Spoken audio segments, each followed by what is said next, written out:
It's the Opperman Report. Join digital forensic investigator and PI Ed Opperman for an in-depth discussion of conspiracy theories, strategy of New World Order resistance, high-profile court cases in the news, and interviews with expert guests and authors on these topics and more. It's the Opperman Report. And now, here is investigator Ed Opperman. Okay, we're back. We're joined again by Richard Rashke, the author of the book Killing of Karen Silkwood, the story behind the Kerr-McGee Plutonium case. And we left off, he was telling us about the crime scene of the car accident. The car had been brought to this Ford dealership, auto dealership there, and then the Kerr-McGee folks showed up in moon suits, and it seems like they cleared everything out. Is that where we left off, Mr. Rashke? Yes, but they may not have been Kerr-McGee. They could have been AEC, or they could have been CIA. Those would be the three normal targets. Whatever it is, they lied. They didn't have to have the moon suits on. It was pretty good staging. And whoever they were, they may have lied to Ted Sebring, the owner of the garage, in order to get access. Okay, now, Karen Silkwood was no dumbbell. She was a nuclear lab analyst, and she had won a scholarship for 1 year of junior college because she was the chairperson of the science club in her high school. She's a sharp cookie. So the first place she hid documents was in the ceiling, a false ceiling in a closet. But she noticed that people had been checking her. She set little traps. Had been checking her locker and her car and moved stuff around. So when she got her really sensitive documents, those like photographs showing falsified quality control documents and defective fuel rods and all of that, as well as if she had them, inventory reports on plutonium was missing. She hid them in a barn. Now, as you're on your way to Oklahoma City from the Hub Cafe in Crescent, you come to this dirt oil road I spoke about earlier where the cops saw skid marks, but they didn't have a 45-degree angle, so he wasn't interested. She took that road, and way back in about a mile was a farm, an abandoned farm owned by her roommate's family. Her roommate was Sherry Ellis. She also was a lab technician. And Ellis's family owned the place. Nobody was living there. But Ellis kept a horse there. So Karen, day off, would go horseback riding and all that stuff. So she took her documents and she hid them in a tractor barn on a shelf. And the night when she left the Hub Cafe, a car followed her at a discreet distance. There were two men inside. It was a dark car. Nobody could give you a better description than just dark. So when she got to the oil road, she cut down it. And when the chase car came, they couldn't find her. They kept going down the highway towards Oklahoma City, and there was no Karen Silkwood. Then it dawned on them that maybe there was another road. So they went back and they found the oil road. Now they're going down the oil road towards the barn, and here comes Silkwood back to the highway, and she saw the chase car there, and they tried to flag her down. She wouldn't stop. She managed to get around them. There was an easy place for the chase car to turn around because there were spots where cutoffs, so the oil trucks could get onto the field, wide, empty swaths. So they could turn the car around. They chased her down that dirt road, and when she got back to the main highway, she got on the road, and the chase car followed her and nicked her, bumped her on the left bumper. And when they bumped her, she's probably going as fast as she could, maybe 50 miles an hour. She momentarily lost control of the car, was destabilized, and she was an autocrosser. She drove a car with these racing windows. She won trophies going around pylons in parking lots as a racer. She managed to get the car onto the shoulder at a 45-degree angle, and the tread mark showed that she straightened it out, and she used hands-on, hands-off driving. In other words, she didn't force the car to go anywhere. She let it go by itself, and when it started to move right or left, she grabbed the wheel and straightened it out. And the marks show that just before she smashed into the cement wing wall that she didn't see, she looked over her right shoulder, and the tread marks show that she was moving up to get back onto the highway and then run for it.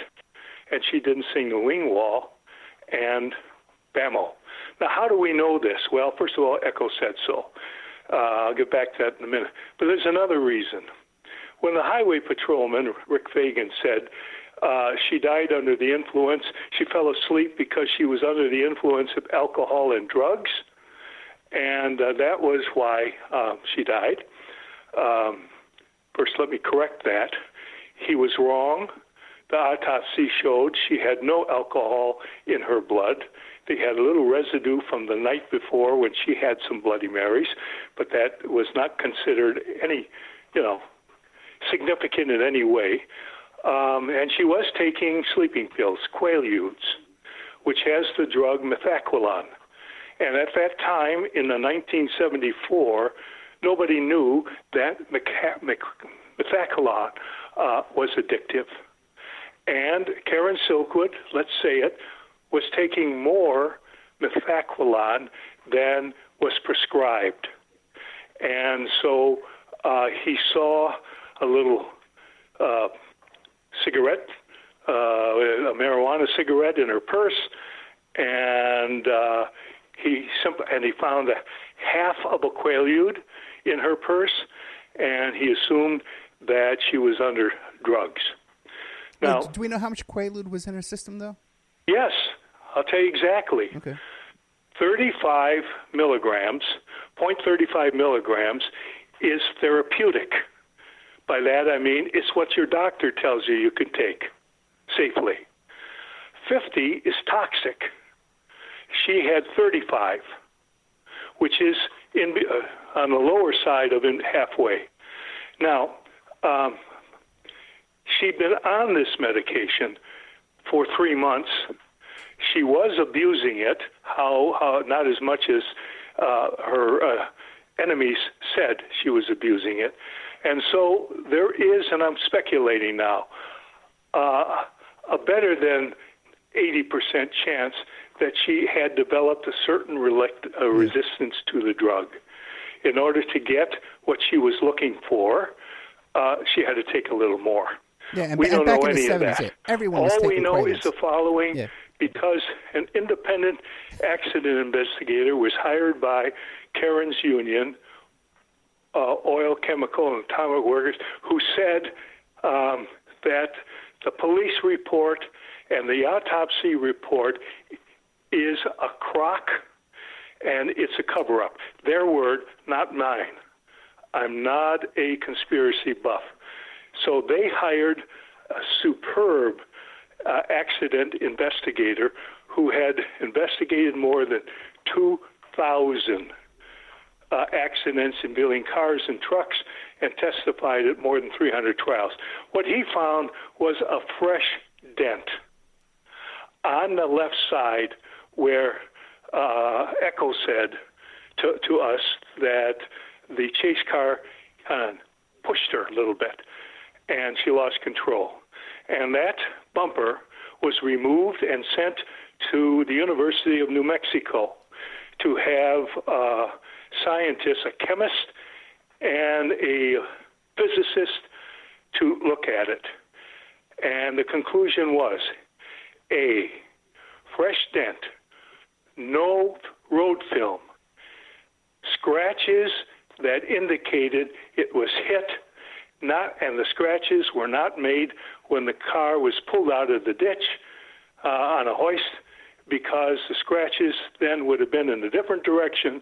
There would have been rock, mud, and stuff inside the dent. And the chemist said, are you listening, Ed? Yes. There were black smudges in there, above it and inside, and the black smudges tested for rubber.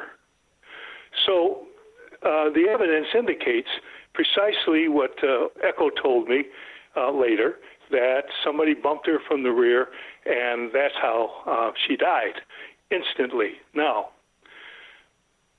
what were they after? I mean, why were they chasing her? For one reason only. First of all, we know they were chasing her for her documents, not because they were carrying a neon sign that said, we want your documents, Karen. Because what happened next? What happened next is they conned their way into Sebring's Ford and collected all the documents. So they got what they wanted. But here is what I think they wanted to do. Please note I said before that Echo told us that while she was coming back down the dirt oil road and they were coming to, they waved her. They tried to get her to stop the car. She wouldn't. Why would they want her to stop the car? Well, we know what they were after, her documents. So here's what could have happened. We don't know. They could have said, Sarah, we got $50,000 in the suitcase here.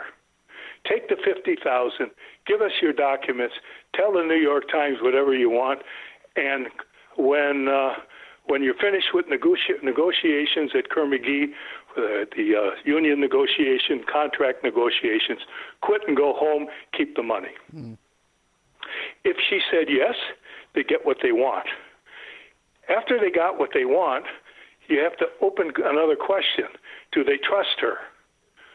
Would they have killed her? Possibly. We don't know that.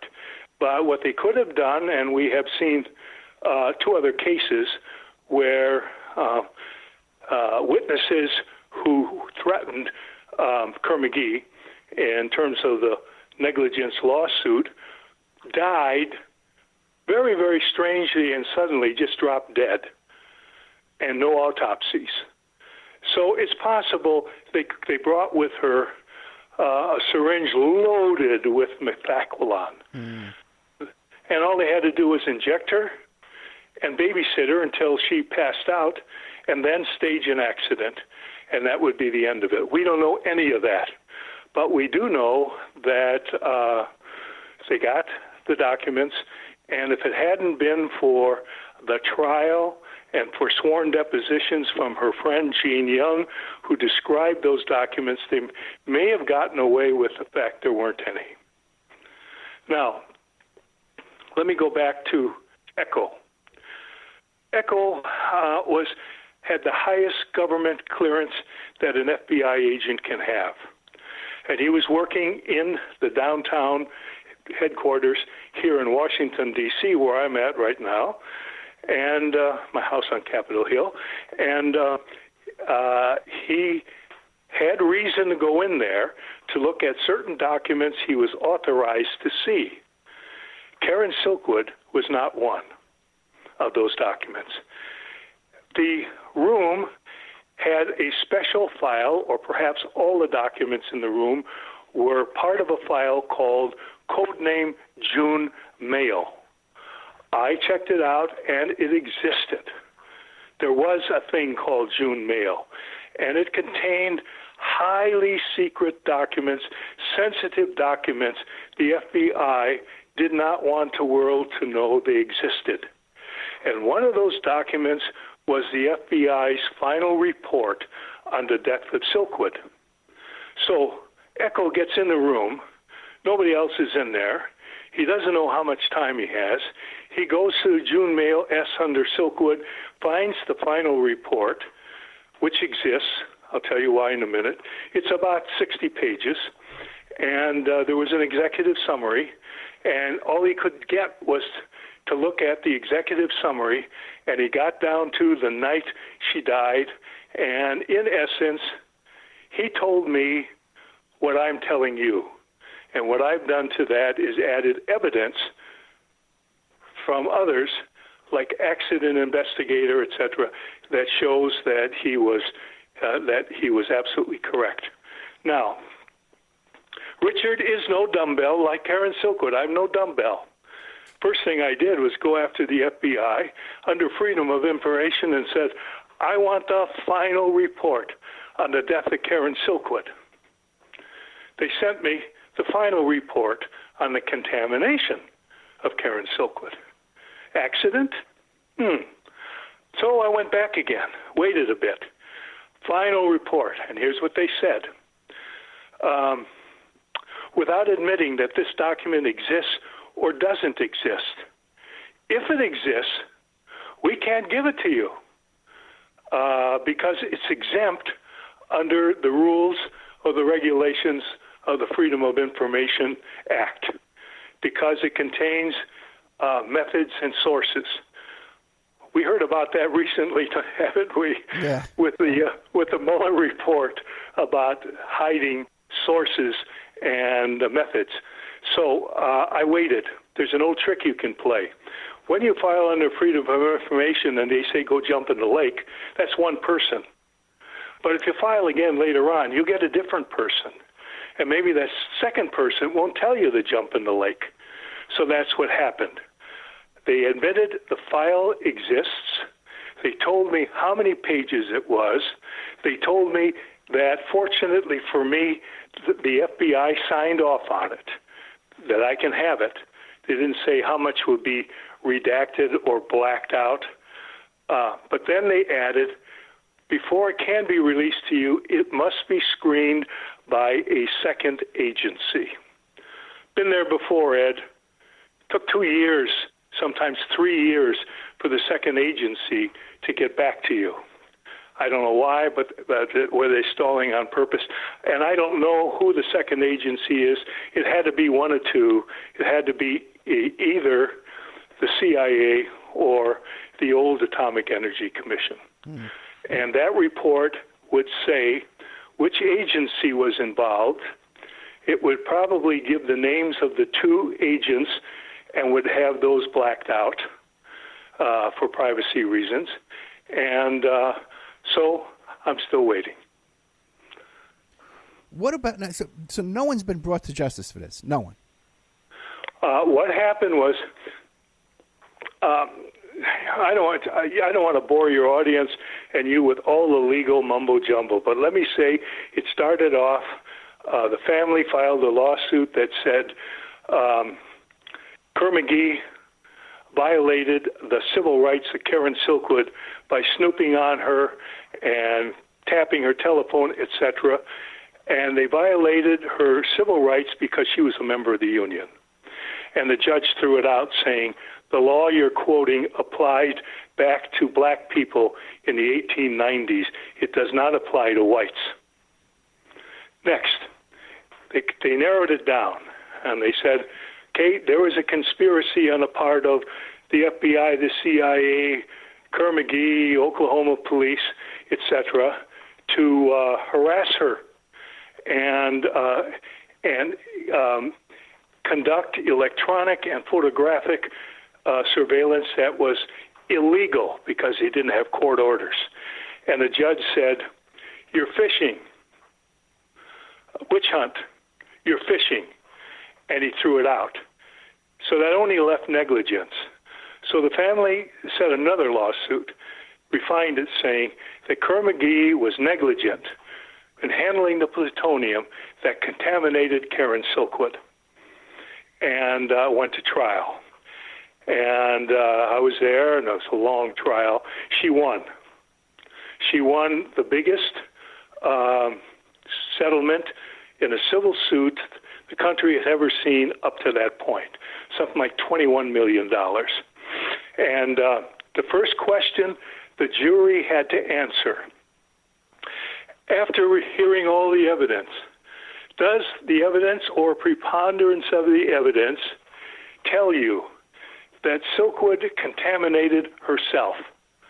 And they came back and said no. The evidence shows she did not contaminate herself. So the Kerr-McGee and the FBI and the CIA and everybody involved had from 1974 to 1979, with all their power and all their money and all their legal authority, and they could not prove that she contaminated herself. And then Kerr-McGee appealed. And it didn't appeal on the basis that, hey, we didn't do anything wrong. It said, without admitting that we did anything wrong, we're not liable. Because we work for the federal government in a nuclear program, we are shielded from all liability. Translated in language everyone else can understand. Even though we're grossly negligent, we don't have to pay anybody anything. The federal government protects us from lawsuits. That went to the Supreme Court, which, by the way, is walking distance from my house. I was there for the hearing. Karen Silkwood won. The Supreme Court came back and said Kerr-McGee is liable for negligence in this case. And then the only other issue at stake then was another trial. And Silkwood's father was ill, and the family was torn apart and disoriented and angry and upset, so they settled out of court for a couple $1 million. And, of course, lawyers got huge chunks, so that's the sad end. And did Karen Silkwood make a difference? Yes and no. The nuclear industry continued to do across the country exactly what Kerr-McGee did, and there have been investigations, and all that is on public record. Thousands of polluted and abandoned sites across the United States by these folks, and people that have injured and died of some kind of cancer related to this pollution is outrageous, but they got away with it. Everybody got away with it. Karen Silkwood made a difference in one small way. We had a new whistleblowers law, and her small handprints and her big, big heart prints are all over that. She was able to get some legislation that would protect whistleblowers like herself. So she was never a member of the National Organization of Women, and posthumously they gave her they made her a member forever. A big celebration. A couple of questions for you. Now, what about the town, Cimarron? There was pollution all over there, too. Any justice for those people? No.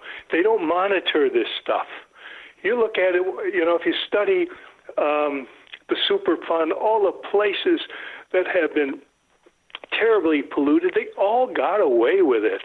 And sometimes they monitor the water, and they tell you, you can't drink this water.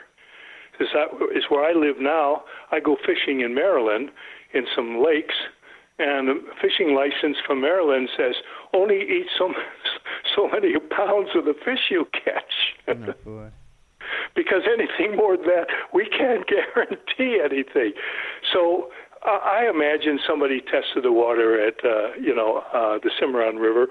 I'm not into that. All I know is that, as far as I know, there have been no serious follow-up studies on 150 to 300 workers who worked at Kerr-McGee during the 2 years the plant stayed open, 1972 to 74, many of whom have moved away. And I don't think there was anything done about the contamination of the site, the outside of the plant. I know the plant is still contaminated, and it does not, it's boarded up. By the way, it was built in Tornado Alley. Oh, my God. Now, what about there's more piles of plutonium sitting on the table, and it was in Tornado Alley. Oh, gosh. Now, there's plants like this still up and running today. Are any new precautions being taken, or do you think they're still being run the same way? Well, I think they're still being run the same way to a certain extent. Follow the money. So when you have a corporate contractor that is making stuff for the federal government, they're a profit organization, and the human greed never changes. It's like that old tiger, it just doesn't change the stripes. So greed is greed, and they will tend to cut corners if they're not properly inspected. And sometimes inspectors are on the take, and there's corruption. So it is still pretty bad. I've been dealing with a couple of guys that have been severely contaminated in a plant in Ohio, a nuclear facility that dealt with liquid stuff rather than strictly plutonium pellets. And they said to me, "Hey, this is a replica of the Silkwood case." It's the same thing. That a guy would come in and he would go into the office and we'd get a nasal SWAT, and the SWAT would say, "You got your number is 120, which is very high." Somebody would change the number on the official report to 80, and there would be two reports: the one that said 120 and a falsified report that said 80. And that would keep the company from liability. All this stuff still goes on. Mr. Rashke, we're out of time. What do you want to leave us with? Silkwood is back. That's what I want to leave it with. She's back, and I think she may get her due. I think she will be back even more so in the news in the next few years, because there is huge concern today about whistleblowing, as we know. Julian Assange and Snowden and Chelsea Manning and others. And so the debate goes on whether whistleblowing is good and necessary, or whether all whistleblower is treasonous. And Karen Silkwood is the only one that I know of that ended up dead. And believe me, I'm not exaggerating when I say her motives were the purest. She was not out to get Kerr-McGee, a little revenge. She didn't want the plant to close. She was not against nuclear power. She wanted health and safety protections for workers like herself. And she fought for them, and she died for the cause. So here you're looking at me, Ed. I began this story in 1981. Oh, how many years ago was that? And I'm still at it. I won't give up. Now, real quick, though, they made a movie about this with Meryl Streep when she was a young girl looking back. Just imagine. Yeah. Now, but no mention of the CIA and none of this other stuff. Has any of this other information you've reported today, has that been reported anywhere else? No. Yeah. So let me tell you what happened. I wrote a book, and I covered exactly what the movie covered. And then I began a next section of the book with a broad question, okay, what happened next? And that's where you get all this stuff that I'm talking about. Now, what the movie did is it took you to I took you to the Hub Cafe in Crescent the night she died, and they play that scene the way it should be played. And she makes a phone call to her boyfriend to pick up David Burnham. That's in there. All that's accurate. She picks up her documents. Gene Young is there, and she points to him and said, and Silkwood said, "I'm going to get him on this. I got him on health and safety on this." She picks him up. She goes out the door. She puts him in the Honda. She takes off, and she gets on the highway to Oklahoma City, and she sees headlights in the rear view mirror, and the radio is playing Amazing Grace. And the car gets closer and closer and closer, and you see Silkwood's eyes get bigger and bigger, and you see, a real tribute to the actress, you see the fear in her eyes. Whammo, end the movie. I pick up after that. And I take it all the way through the trial, all the way to the bitter end.